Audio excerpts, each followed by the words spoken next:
what was the lesson, the deepest lesson that you learned on this dark place? If you can put it into some cohesive kind of, you know, the one thing that you got out of there, or many things, I mean, whatever you want to, however deep you want to go. Yeah. One of the biggest lessons, you actually already touched on it, right? Is that there are no saviors. There's nobody coming here to save us.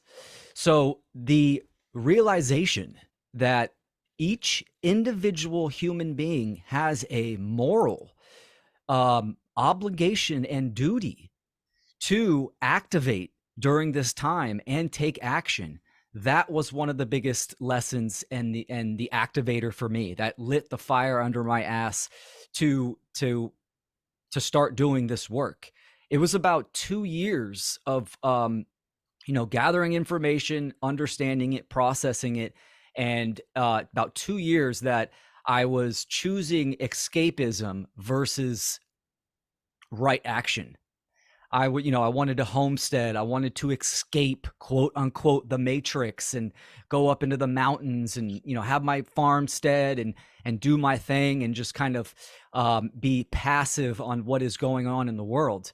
And that's not the correct action, right? When you understand that we are at war and that our individual energy that we are putting out into the environment has an effect. This is how we're going to create change. There are no white hats out there that are secretly working in government to rescue us. There are no saviors, so to say, as the cultural religionists want to say, that are going to come down. There are no beings that are going to, the Pleiades or any type of other beings that are going to come down and save us. It is up to us, and it's up to each individual to take some form or fashion, some type of action in this endeavor of evolution and freedom.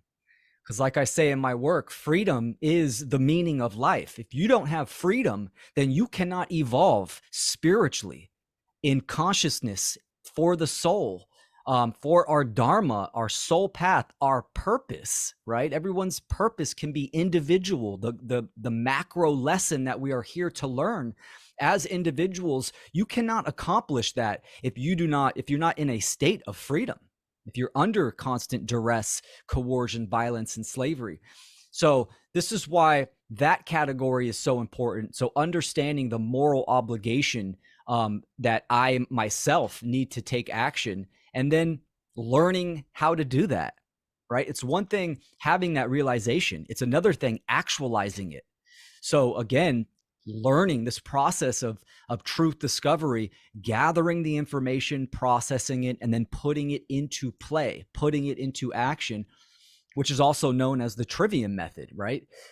So this is something that I touch on, and it was another big lesson for me. Within those 2 years that I was stagnant, I had to learn, how do we get a message out in modern times, right? This is not 500 years ago where we could write letters and send them out, and that would be considered being literate and spreading a message.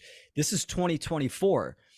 Getting a message out to the minds of humanity is done on the digital battlefield, what we are doing right here, right? This is what it's about. Of course, talking to your family and friends, going out onto the street and interacting with people.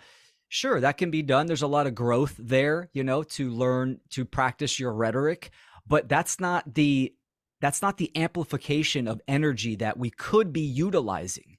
So it's done through learning and understanding the tech. These are the tools. This is what technology is, right? The technos logi, the tools that we can utilize our logic and our creative expression and spread a message of true freedom, sovereignty, morality, and nature, and educate people and inspire people.